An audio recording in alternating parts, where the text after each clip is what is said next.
नमस्कार, स्वागत है आपका पल्स 24 न्यूज में और मैं हूं आपके साथ सपना पांडे। चलिए रुक करते इस वक्त की 20 बड़ी खबरों की ओर। मुस्कान की हत्या कर जंगल में दफन किया शव। मेरठ हत्याकांड के बाद बदायूं में खौफनाक वारदात।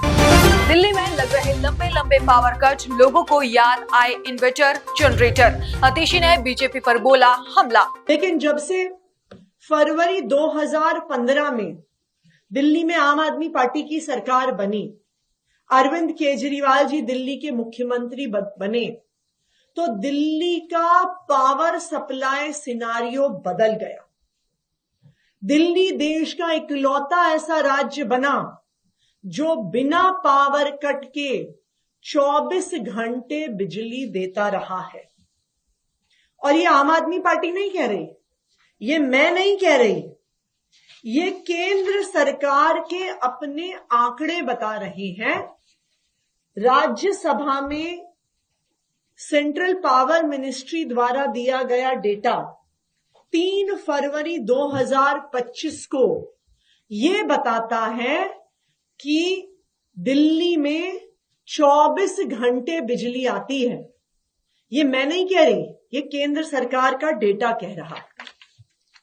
केंद्र सरकार की report consumer services rating of discoms 2022-23, 2023-24 जो ऑपरेशनल रिलायबिलिटी 24 घंटे बिजली अनइंटरप्टेड पावर सप्लाई, और अगेन ये मेरी रिपोर्ट नहीं है, ये आम आदमी पार्टी की रिपोर्ट नहीं है, ये केंद्र सरकार की मिनिस्ट्री ऑफ पावर की रिपोर्ट है जो लगातार 2022-23, 2023-24, अभी 24-25 का डेटा आया नहीं है। इस रिपोर्ट के अनुसार देश में पहले, दूसरे, तीसरे नंबर पर दिल्ली की डिस्ट्रीब्यूशन कंपनीज हैं, क्योंकि वो 24 घंटे बिजली देते हैं। भारतीय जनता पार्टी की केंद्र सरकार का अपने आंकड़े बता रहे हैं कि दिल्ली देश में सबसे बेहतरीन पावर सप्लाई देती है, चाहे वो मिनिस्ट्री ऑफ पावर्स की रिपोर्ट हो, चाहे मिनिस्ट्री ऑफ पावर के दिए गए राज्यसभा में आंकड़े हो। और दिल्ली वालों को आंकड़ों की जरूरत नहीं है। दिल्ली वालों को पता है कि पिछले 10 साल में दिल्ली वालों के घरों से इन्वर्टर गायब हो गए हैं। इन्वर्टर पड़े पड़े खराब हो गए, नए इन्वर्टर नहीं खरीदने पड़े। हर साल की तरह इन्वर्टर की नई बैटरीज नहीं खरीदनी पड़ी। आज दिल्ली वालों को इन्वर्टर जनरेटर की जरूरत खत्म हो गई, या ये कहूंगी खत्म हो गई थी। लेकिन जब से दिल्ली में भारतीय जनता पार्टी की सरकार बनी है, लगातार दिल्ली में पावर कट्स बढ़ रहे हैं। आप सोशल मीडिया पर किसी भी दिन जाइए तो आपको ऐसे ट्वीट दिखते हैं। कोई कहता है दिल्ली यूनिवर्सिटी में 7 घंटे से बिजली कटी हुई है, कोई कहता है किराड़ी में 3 घंटे से बिजली कटी हुई है, कोई कह रहा है 8 घंटे से बिजली गई हुई है, रोहिणी सेक्टर 22 में 6 से 8 घंटे से बिजली गई हुई है, तिलक नगर में 8-8 घंटे बिजली जा रही है। यूपी में पुलिस थाने के बाथरूम में युवक ने लगाई फांसी, ग्रामीणों ने मचाया बवाल, बड़ी संख्या में फोर्स तैनात। म्यांमार में आए भूकंप में मारे गए 700 से ज्यादा मुस्लिम नमाज पढ़ने के लिए घर से निकले थे। उत्तराखंड के मुख्यमंत्री पुष्कर सिंह धामी पहुंचे देहरादून के कोरोनेशन अस्पताल। फूड पॉइजनिंग के कारण भर्ती मरीजों का जाना हाल। आपने देखा है किस तरह से आटे की सप्लाई भी इसके बारे में जानकारी दी जा रही है, क्या अभी तक तो फैक्ट मिला है? देखिए, ये आटा, कुट्टू का आटा सहारनपुर से सप्लाई हुआ था और यहाँ पर जिस डीलर के यहाँ से ये सप्लाई हुई है वो दुकान सील कर दी गई है और उस दुकान से जितने भी जगह पर आगे जहाँ भी ये सप्लाई हुई है उन सभी दुकानों को सूचना कर दी गई है। इसमें जो भी सहारनपुर के जिला प्रशासन को भी हमारे यहाँ के प्रशासन ने बता दिया है, सभी घायलों को, सभी लोगों को जिनकी भी तबीयत खराब हुई है उनको अच्छी इलाज की व्यवस्था यहाँ पर हो रही है, अच्छा इलाज हो रहा है। लेकिन जो भी लोग इसमें जिनके कारण से ये घटना हुई है, इतने लोगों को अस्पताल में भर्ती होना पड़ा है, स्वास्थ्य सचिव से कह दिया गया है कि उनके खिलाफ जांच करके कठोर से कठोर कार्रवाई करें और जो भी इसके लिए दोषी पाया जाए उसको किसी भी कीमत पर बख्शा नहीं जाएगा, उनके खिलाफ कठोर कार्रवाई। अभी सर नवरात्र शुरू हुआ है, नवरात्र शुरुआत हुई है और ऐसे में आने वाले दिनों में और जो आटे की सप्लाई या खाद्य पदार्थ उस पर क्या फोकस रहेगा? देखिए, बिल्कुल हमारा पूरा फोकस रहेगा कि किसी भी कीमत पर इस प्रकार की घटनाओं की पुनरावृत्ति न हो। स्वास्थ्य विभाग या अन्य विभाग जो खाद्य विभाग है, सभी मिलकर ये जो घटना हुई है इस घटना की पूरी जांच करेंगे और जांच में जो भी दोषी पाए गए जिनके कारण से भी ये हिला हवाली हुई है, लापरवाही हुई है, उन सभी के खिलाफ कार्रवाई की सीएम जाएगी। साहब, अभी जो मरीज हैं जिनको आप मुलाकात करते हैं वो क्या बताएंगे, कैसे हालत है? मरीजों की हालत ठीक है, सामान्य है और कुछ लोगों को चक्कर आ रहा है, पेट में दर्द है और उल्टी आ रही है, लेकिन सभी की स्थिति सामान्य है। आज शाम तक जो है धीरे धीरे सभी सामान्य स्थिति में आ जाएंगे। क्या बताया, कितने लोग? अभी देखिए यहाँ पर 66 लोग हैं और 44 लोग दून हॉस्पिटल में हैं। ये संख्या कुछ और भी हो सकती है। जो भी आ रहे हैं सभी के इलाज की व्यवस्था यहाँ पर की गई है। केसीबीसी द्वारा केरल के सभी सांसदों से वक्फ संशोधन विधेयक का समर्थन करने के अनुरोध पर केंद्रीय अल्पसंख्यक मामलों के मंत्री किरेन रिजिजू ने कहा, यह एक बहुत ही महत्वपूर्ण बयान है। This is a very important statement and the request letter sent by the Kerala Catholic Bishops Council is extremely important for everybody. Many Muslim organizations, Christian organizations, Hindus, Jains, and also Sikh, they are all supporting Waqf Amendment Bill. We must understand that Waqf Amendment Bill is basically for the interest of the poor Muslims, for the children, for the women, and also to ensure that the properties of the Waqf are managed in a transparent, in a very accountable manner. We are very particular that we ensure for the welfare of the common people. देखिए, इसमें आप एक चीज समझना होगा, ये वक्फ का विरोध करने वाला कौन लोग है? जो कुछ लोग ताकतवर हैं, वक्फ के प्रॉपर्टी को कब्जा करके रखा हुआ है, वो लोग मिसगाइड कर रहे हैं, लोगों को गुमराह कर रहे हैं। ये बिल्कुल ठीक नहीं है। अच्छा, मुझे बताइए कि कुछ लोग कहता है कि ये वक्फ अमेंडमेंट बिल अनकॉन्स्टिट्यूशनल है। अरे कम से कम थोड़ा सा सोच समझ के बोलता तो हमको भी अच्छा लगता। क्रिटिसिज्म करने का राइट है सबका, लेकिन क्रिटिसिज्म कोई तर्क पे तो होना चाहिए। आजादी से पहले से वक्फ का प्रोविजंस है, वक्फ के प्रोविजंस का कानून बनाया हुआ है।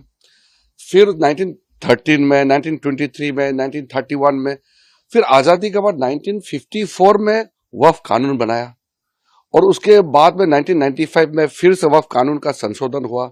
फिर इस बीच में कई बार संशोधन हुआ, तो वो क्या कॉन्स्टिट्यूशनल था? आज उसको अमेंड कर रहा तो अनकॉन्स्टिट्यूशनल कैसे हो गया? अगर वक्फ कानून अनकॉन्स्टिट्यूशनल है, वो गैर संवैधानिक है, तो इतने दशकों तक ये कानून तो चल रहा था, तो उनके बनाए हुए कानून संवैधानिक है और हम कानून लेगा तो वो जो गैर संवैधानिक हो गया। सपा अध्यक्ष अखिलेश यादव ने दिया एक बयान, कहा, जब मैं आज यहाँ ईद समारोह में शामिल होने आ रहा था तो जानबूझकर मुझे पुलिस ने रोका। 1 घंटे तक बातचीत करने के बाद मुझे आगे जाने दिया। मैं इसे क्या समझूं?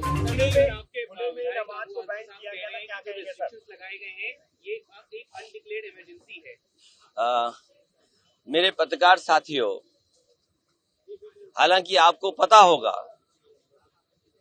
और इसमें से मैं देख रहा हूं कि बहुत सारे सीनियर लोग भी हैं और बहुत वर्षों से आ रहे हैं यहाँ पर और यहीं पर कवर करने आते हैं, कवरेज करने आते हैं। आप इसी जगह पर मिलते हैं।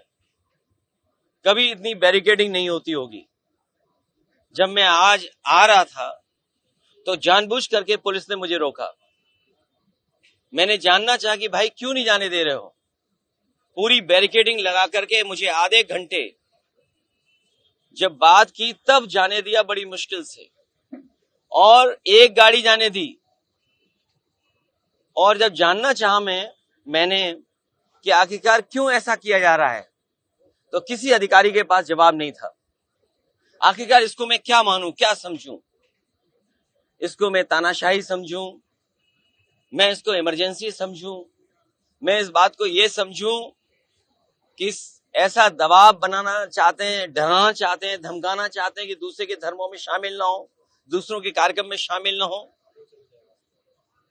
कम से कम मुझे ये बताओ, मैं जाने कितने वर्षों से यहाँ आ रहा हूं। मुझे याद है नेताजी मुझे पहली बार लेकर के आए थे, उस दिन से आज तक लगातार आ रहा हूं, लेकिन ऐसी बैरिकेडिंग कभी नहीं देखी। और बैरिकेडिंग इसलिए की जा रही थी कि लोग त्योहार ना मना पाए और जो अपनी धर्म की मान्यताएं हैं, धर्म की जो परंपराएं हैं, वो भी ना मान पाए।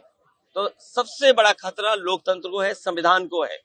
ये सरकार बड़ी जिम्मेदारी के साथ मैं कह सकता हूं, यहां मुझे नहीं कहना चाहिए, लेकिन फिर भी मैं कह रहा हूं कि ये देश भारतीय जनता पार्टी संविधान से नहीं चला रही है। AIMIM प्रमुख असुद्दीन ओवैसी ने ईद के मौके पर कहा कि मैं ईद उल फितर के मौके पर सभी को मुबारकबाद देता हूं और हमें उम्मीद है कि हमारे देश में शांति होगी और सभी के साथ न्याय होगा।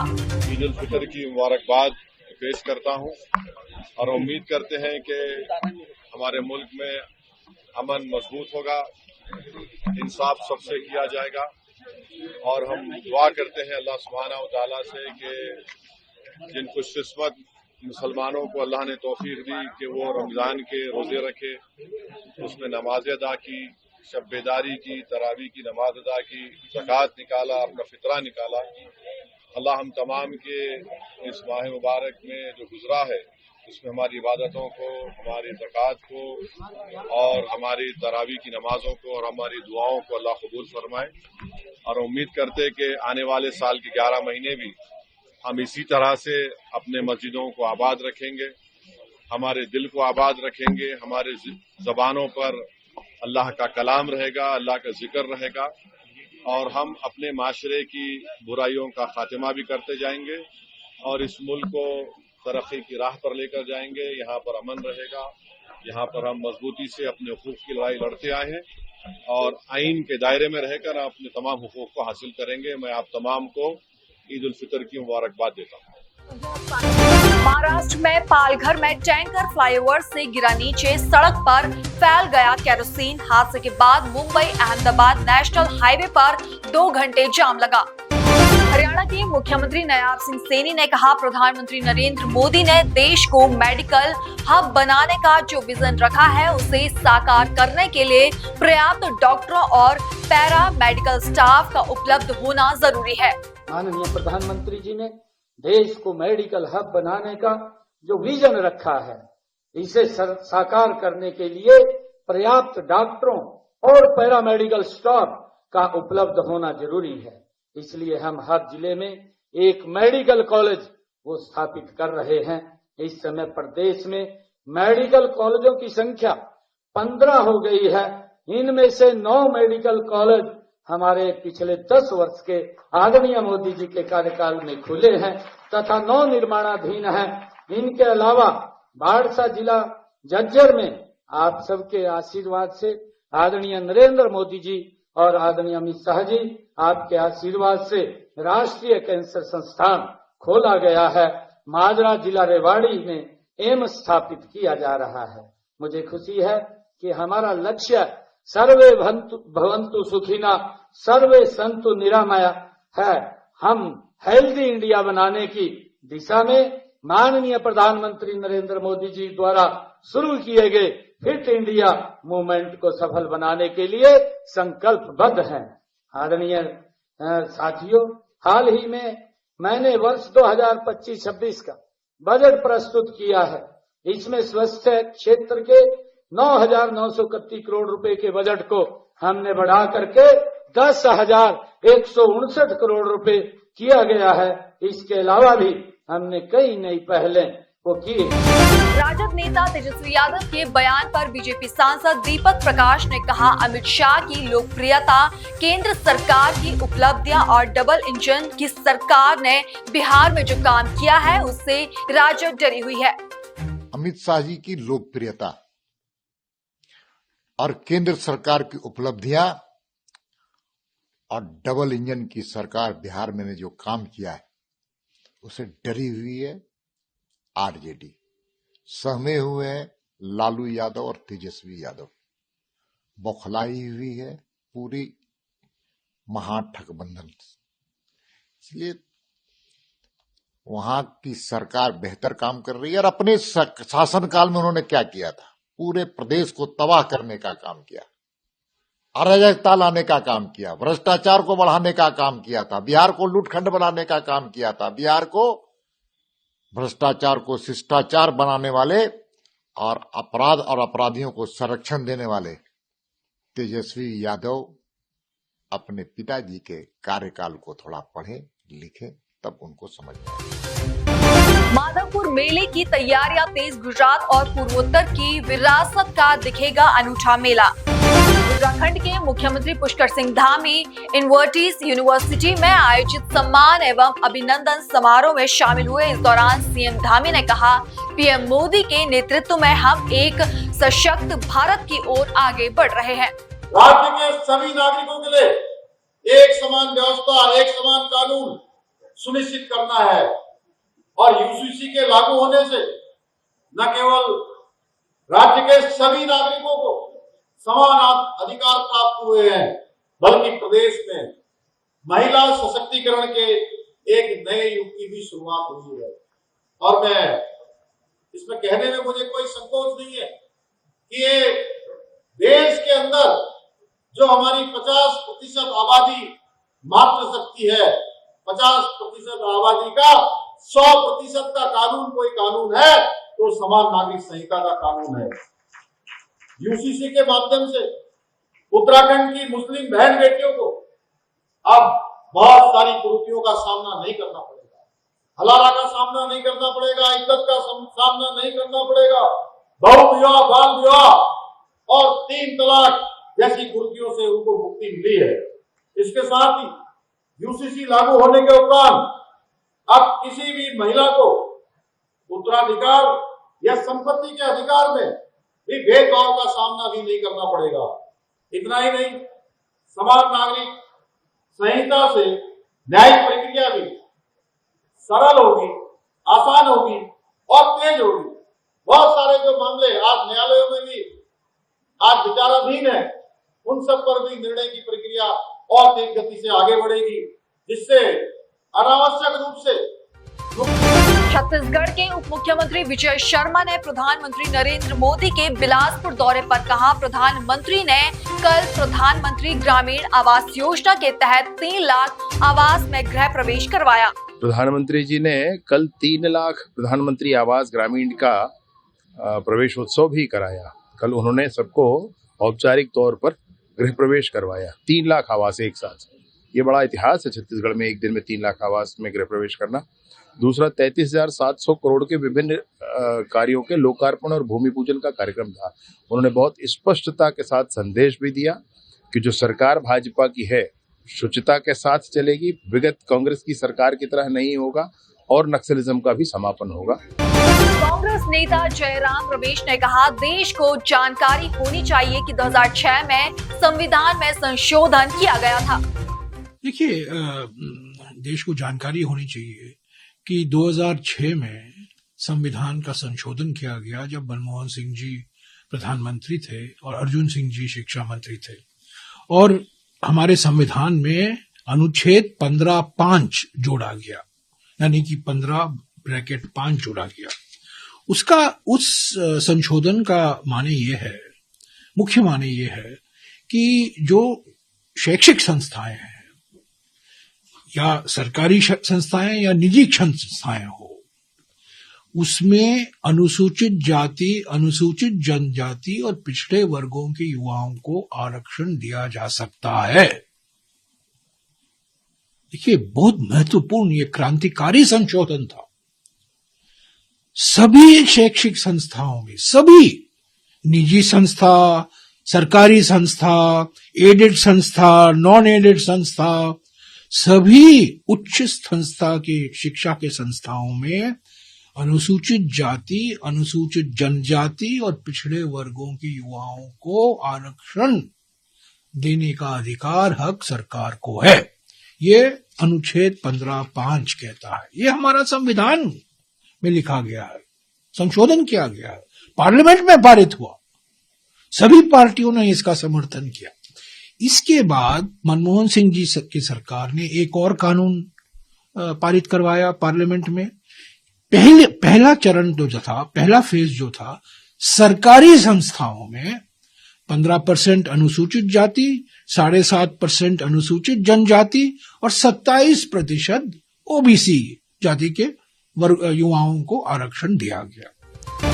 दिल्ली विधानसभा अध्यक्ष विजेंद्र गुप्ता ने दिल्ली विधानसभा में 2025 में विकसित भारत युवा संसद की मेजबानी करने पर कहा, विकसित भारत 2047 के संदर्भ में 1 लाख युवाओं का प्रधानमंत्री मोदी ने आह्वान किया है। किस तरह का देश का आगे आने वाला भविष्य होगा। आज जो माई भारत, जो खेलकूद मंत्रालय द्वारा, युवा मामले के मंत्रालय द्वारा और उनके साथ मिलकर की दिल्ली विधानसभा ने जो एक कार्यक्रम का आयोजन किया है, युवा भारत का, विकसित भारत 2047 के संदर्भ में जो 1 लाख युवाओं को आह्वान किया है देश के प्रधानमंत्री श्री नरेंद्र मोदी जी ने, उनको देश की राजनीति से जोड़ने के लिए, प्रेरित करने के लिए इस कार्यक्रम की शुरुआत हुई है।